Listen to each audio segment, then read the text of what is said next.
How tall does a tower have to be to make God angry?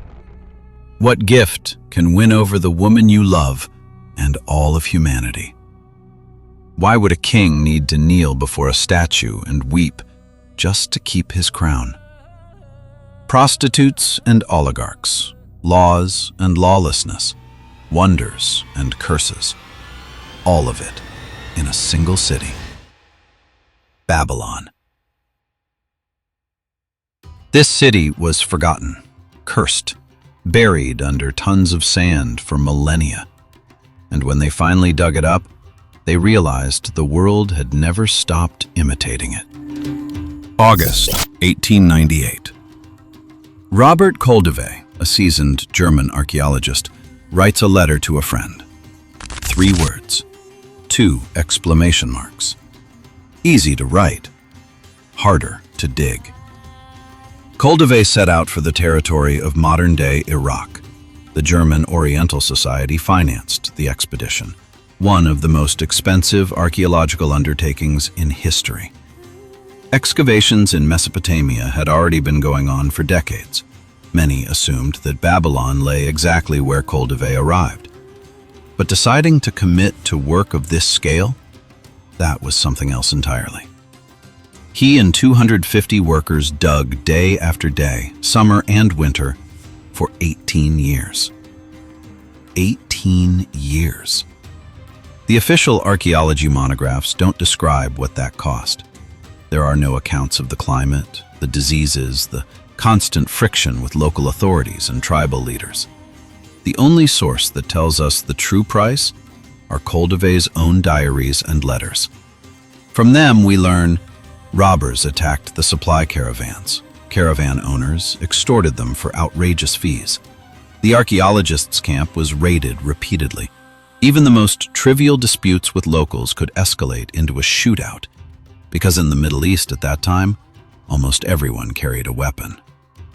But Koldewey could not be stopped, because beneath his feet lay one of the greatest cities human eyes had ever seen. To understand what Koldewey found, we have to go back to 605 BC. Nebuchadnezzar II is on the throne. His name is rarely placed alongside Alexander the Great or Julius Caesar, unfairly, because Nebuchadnezzar invaded Judea 3 times and captured Jerusalem. He defeated the Egyptians, who had been plundering Babylon for centuries. He conquered every major civilization in his region, and then he built.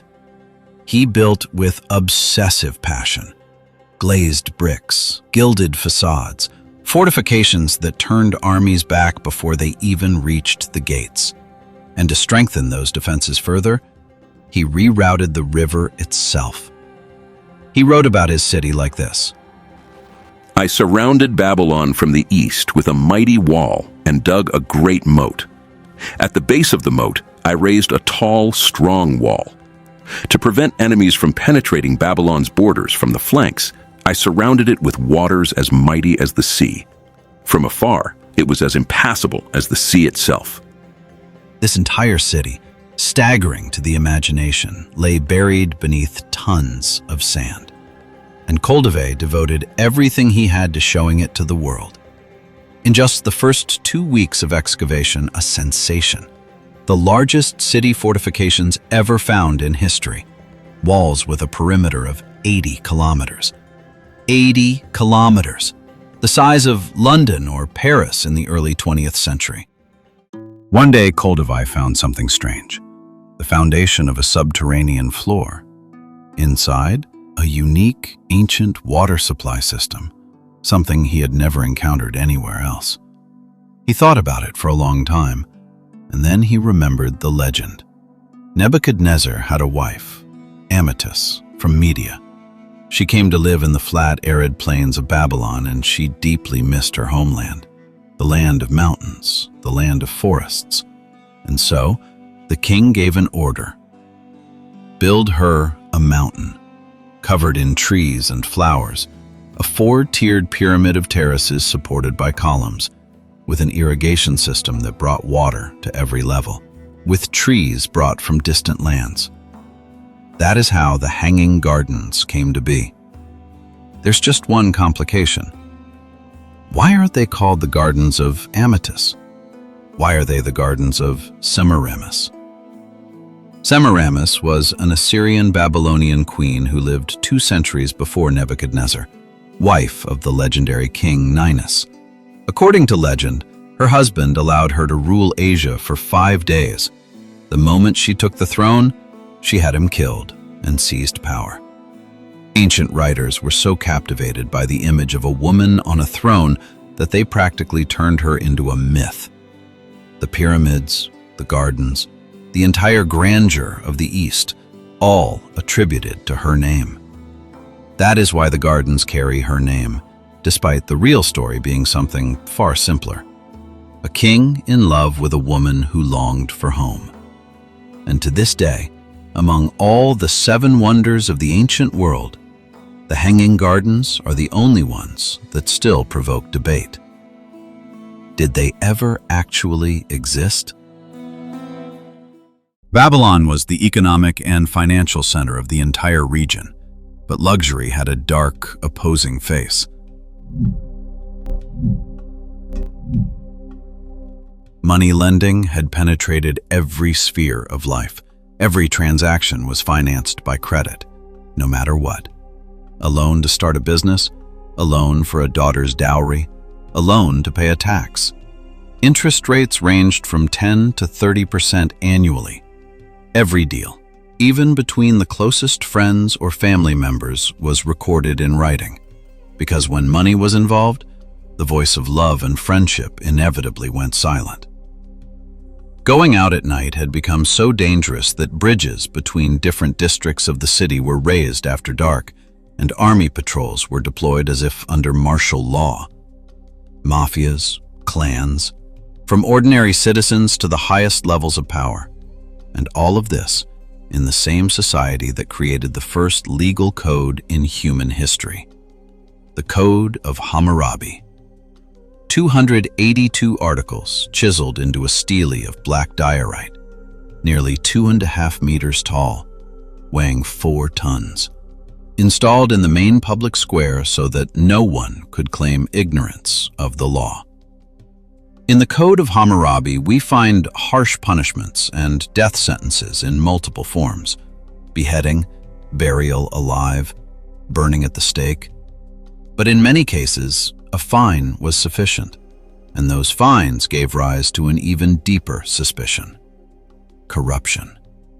The Roman historian Quintus Curtius Rufus wrote, "There is no other city with morals so depraved, with so many temptations that arouse uncontrollable passions.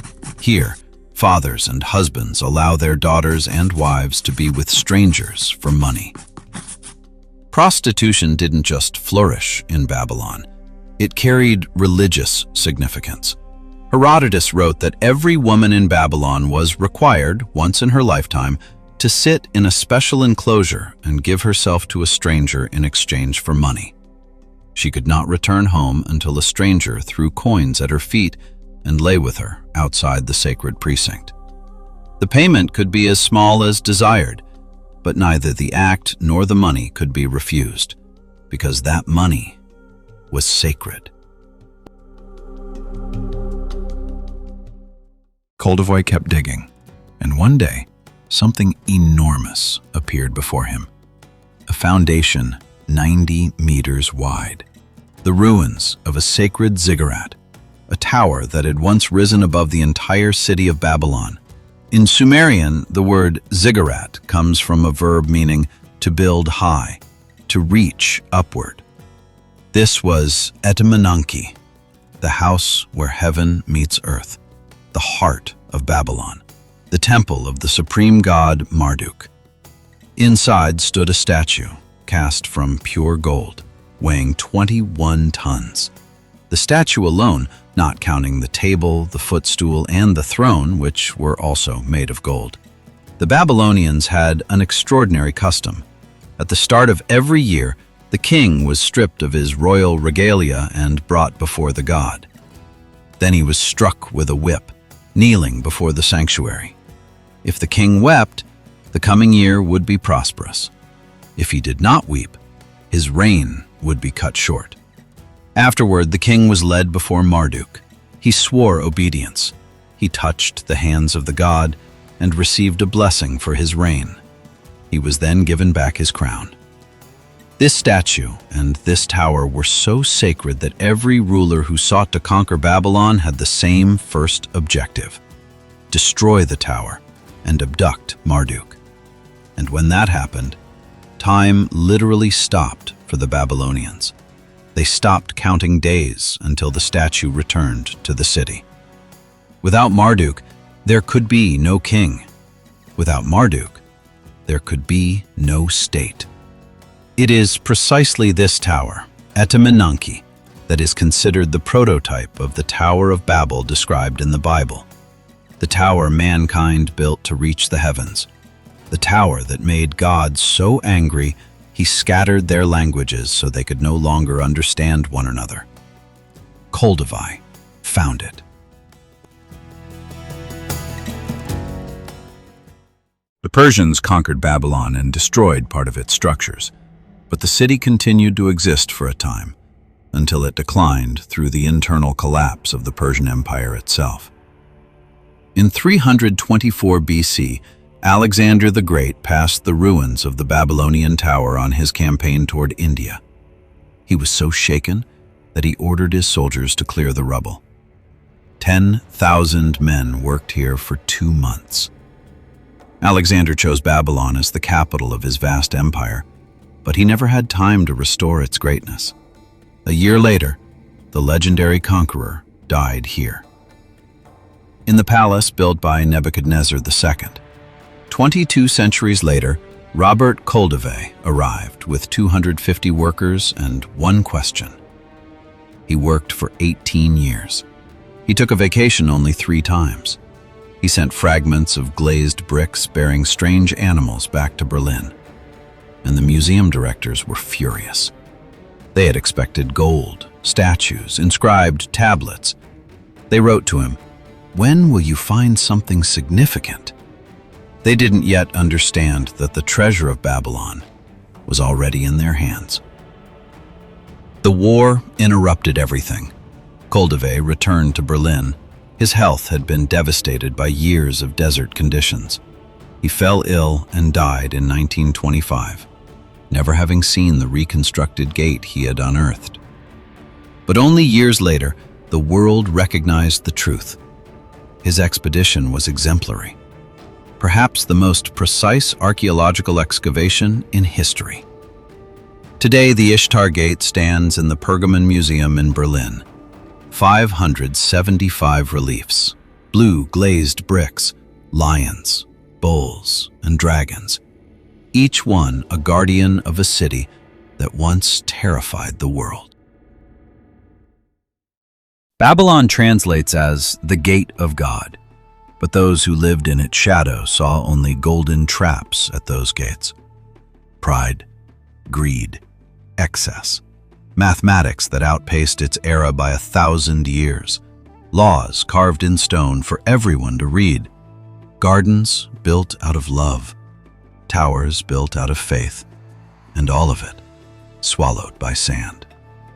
Rembrandt painted it, the Feast of Belshazzar, a Babylonian king raising golden cups stolen from the Temple of Jerusalem. And in the height of the celebration, a hand appears on the wall and writes 4 words. God has numbered your kingdom and brought it to an end. You have been weighed on the scales and found wanting. Your kingdom is divided and given to the Medes and Persians. That very night the king was killed. A society that loses its moral compass is doomed. Babylon, the city of legend, the city of the curse, became the measuring stick for every civilization that came after it. And we, thousands of years later, still hold it up to the light. Perhaps because we're afraid of what we might recognize in the reflection.